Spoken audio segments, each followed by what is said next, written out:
guys, welcome back to my channel. I'm so glad you guys are back. If you guys don't know about my story, I talk about my story on TikTok. If you guys want to go look at those videos, you definitely can.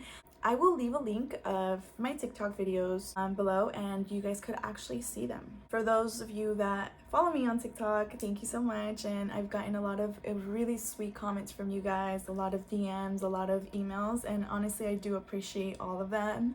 I haven't gotten the chance to reply to a lot of you guys. Trust me, I see them and I will reply. As you could tell in the title of this video, today I'm going to talk about something that is very dear to me, something that I haven't really talked about. Over the years, it's gotten a lot better for me to talk about this. I went through really hard phases in my life. With that being said, I will start my story. When I was released, I came to find out that my mom was diagnosed with cancer. The day I was released from immigration was my mom's first day of her chemo treatment. I honestly do not know how my mom was not going to tell me that she had cancer. We had already planned that I was going to get deported and I was going to sign my deportation papers, and she was going to meet me in Nogales and we were going to move down to Mexico together. I don't know why she didn't tell me, and I really didn't even have the chance to have that conversation with her after I got out, because my mom was really ill when I got out. Like I talked in one of my videos, I had not seen her in about 9 months, and the first time I saw her again was without any hair, and she was really weak. I'm sorry. You could tell she had lost a lot of weight, but I guess it was normal with chemo. I had no understanding about what chemo was. I was 19 at the time and I was very naive. I honestly did not even know what cancer itself was. I just knew it was very bad, but I didn't know what it was. All I knew after I was released was I had to take care of my mom. And I did. I became my mom's caregiver for the next year. She would have chemotherapy scheduled every 6 weeks. She would stay in the hospital for an entire week, get chemo, and then she would leave to the house, then go in another 5 weeks back to the hospital and do chemo again for another week. That went on throughout the whole course of the year. After 8 months of my mom taking chemo, she went into remission, which was a good thing. The doctor pretty much told us that she was having really positive results with the chemo that she was taking, and he was going to take her off chemo and he was only going to give her a pill for her to drink on a daily basis. My mom was really happy, and she started then growing her hair again, and everything was perfect for about a month and a half. She was in the pill for a month and a half, and then she started having really bad headaches. We didn't know what was going on, so I remember I would take her to the hospital and get her checked up, and we would mention her headaches, and they would say that they did everything, every test, and they said that there was nothing wrong. They just prescribed her medication for her headaches.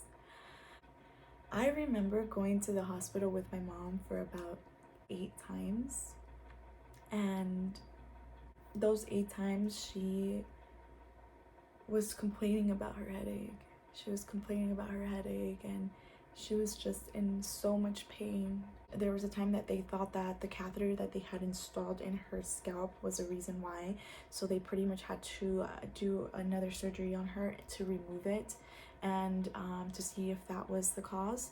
And when they removed it, my mom still had headaches right after. Nothing was stopping her headaches. All the times that I would go, they would check her up, they would do her vitals, they would pretty much do blood tests, and they would tell me there's nothing wrong with her. And my mom would be constantly telling me how much in pain she was and her head hurt. Every time I would take her to the hospital, the doctors would tell me the same thing. There was nothing wrong with her. She was in a lot of pain. The last time I took her was different because they did tests on her and they did a CT scan. And when they came back, they told me that they had found an abnormal growth in the brain. And I was like, what does that mean? I was 19 at the time. Everything they were telling me was just like a lot. You know, it was just so much for me. I just wanted my mom to be okay. And I told them, like, whatever it is, like, just have her be okay. So they told me that they were gonna have the chemo doctor come and explain the situation to me. They transferred her over to the ICU. I usually would spend the night with her in the hospitals. One of the nurses came to me and they were like, you have to go. And I was like, no, like, I'm gonna sleep here. And they're like, you can't sleep with patients in the ICU. And I was like, I don't want to leave her, you know? My mom was sleeping. The nurse was like, don't worry, everything's gonna be okay. You can come back tomorrow. And I was like, okay. I was really sad because I wanted to stay the night with her there. So I remember I went home and I fell asleep. And I got a call like around 3 in the morning. And it was my mom's doctor. He told me that my mom screamed really loud in the middle of the night and she had a stroke and her heart had stopped. But they were able to bring her back and she was on a machine. And me listening to this was like, what? Like, I thought I was dreaming because it was in the middle of the night and I remembered, I was like, I went to sleep and I'm like, this is a dream, you know, like, this is just a dream. I'm gonna wake up right now. But I told the doctor I was gonna be right there and I got up right away and I got ready. And it wasn't a dream. I went into the room and I saw her connected to all those machines.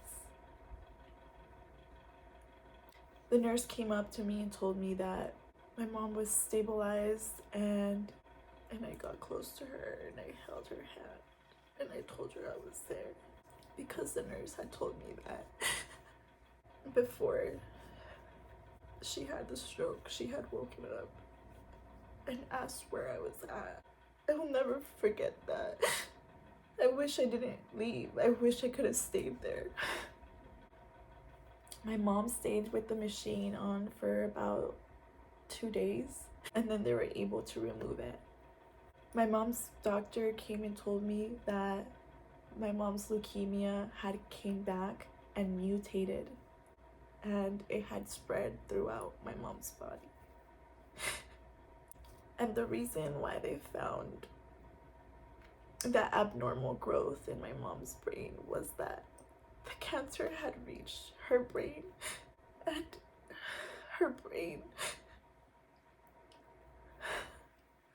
was swelling up and it wouldn't stop swelling. He told me that I had 2 weeks left. They were able to connect me to a hospice where they helped set up a bed for my mom at my apartment, and I was able to take my mom home, where she lasted about 2 weeks after. There really isn't anything you could tell anybody to make them feel better. The only thing that can ever make it better is time, because that's what has helped me. Time has helped me heal.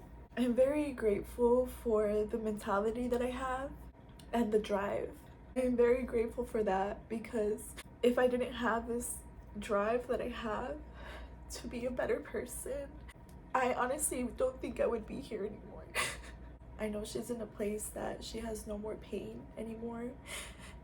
She is buried in Phoenix. I'm not sure if you know the bridge for the I-10 and the 17, that big cemetery that's there. She's buried there. The reason why I make these videos is for motivation. You know, if I'm able to come out of a dark place, I know you are too. No matter what it is that you go through, no matter how hard it can be, time will heal it and it will get better. Thank you guys for watching this video. I really do appreciate you guys. I appreciate everything, all your comments, all your support. Mamita, te amo. Mira qué hermosa estás. Ese eres tú. Ese eres tú. Ahorita. Ahorita eres tú. Te estoy grabando. Estás bien hermosa, ¿verdad? Te amo.